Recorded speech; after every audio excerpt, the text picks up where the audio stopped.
Hi friends, this is Dattu. Welcome to my channel.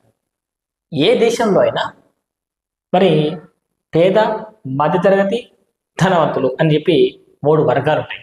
So ఇక్కడ England విషయానికి వస్తే పేదవాళ్ళ సంఖ్య చాలా తక్కువ ఉంటుంది. మిడిల్ క్లాస్ కొంచెం ఎక్కువ ఉంటారు. మిలియనీర్లు కాస్త ఎక్కువ ఉంటారు.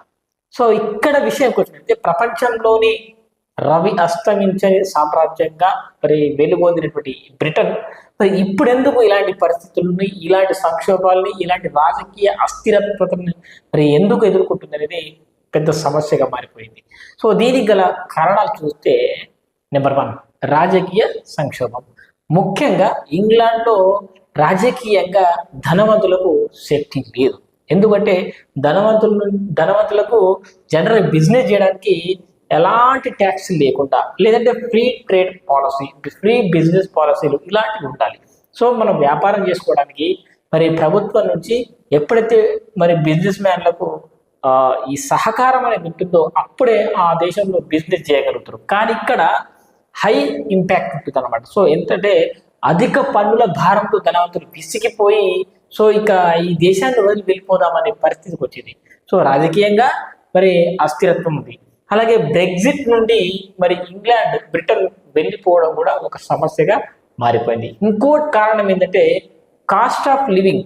అక్కడ నివసించడానికి, జీవించడానికి విపరీతమైన ఖర్చు. ఎవరైతే బాగా హై క్లాస్ ఉంటారో వాళ్ళే జీవించగలుగుతారు. అంటే మిలియనీర్లకే ఇలాంటి పరిస్థితి ఉందంటే మిగతా చిన్నగా వాళ్ళంటే వాళ్ళు ఏదో ఉద్యోగం చేసుకుంటారు, చిన్న బిజినెస్ చేసుకుంటారు, అంతకే ఉండిపోతారు. కానీ ఎక్కువ డబ్బు సంపాదించే వాళ్ళు బిలియనీర్లు వాళ్ళ పరిస్థితి ఏంటంటే వాళ్ళు సంపాదించిన దాంట్లో ఈ ట్యాక్స్ల పేరు మీదనే కోట్లు పోతా ఉంటుంది అన్నమాట. సో ఈ విధంగా ఈ కాస్ట్ ఏదైతే ఇది హై ట్యాక్స్ ఏదైతే ఉంటుందో దీనికి భయపడి చివరికి దేశాన్ని వదిలి వెళ్ళిపోదామా అన్న పరిస్థితి వచ్చింది అందరికీ.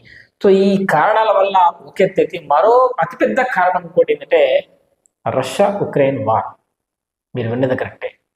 2023 లెక్కల ప్రకారం, కొన్ని సర్వేల ప్రకారం 4,000 మంది మిలియనీర్లు లండన్ వదిలి పారిపోయారు, అంటే ఇతర దేశాలకు వలస వెళ్ళిపోయారు. ఇంకా 2024 ప్రకారం సుమారు 10,800 అంటే సుమారు 11,000 మంది మిలియనీర్లు ఆ దేశం వదిలి వెళ్ళిపోయారు. ఇక 2025 ఈ ప్రకారం ఈ లెక్కల ప్రకారం అయితే సుమారు 9,000 మందికి పైగా అభ్యర్థులు వెళ్ళిపోయే అవకాశం ఉందట. ఒకవేళ ఇప్పుడు రష్యాకు ఉక్రెయిన్కి వార్ జరుగుతుంది. సో ఇప్పుడు ఇంగ్లాండ్ ఏం చేసింది, ఉక్రెయిన్కి 1,00,000 డ్రోన్లను సరఫరా చేస్తామని, అలాగే ఆయుధాలు ఎగుమతి చేస్తామని చెప్పేసి ఒక డీలింగ్ అయితే కుదుర్చుకోవడం జరిగింది. సో ఇప్పుడు యూరోపియన్ కంట్రీస్ మీద ఒకవేళ పగ తీర్చుకోవాలనుకుంటే ముఖ్యంగా పుతిన్ సో ఫస్ట్ అటాక్ చేసేది లండన్ మీదనే, ఇంగ్లాండ్ మీదనే. కాబట్టి ఇంగ్లాండ్ తర్వాత ఫ్రాన్స్, జర్మనీ లాంటి దేశాలు ఉంటాయి. అందులో నెంబర్ 1 ఫస్ట్ ఒకవేళ యూరోప్ మీద అటాక్ చేయాలంటే ఫస్ట్ టార్గెట్ ఏంటంటే లండన్.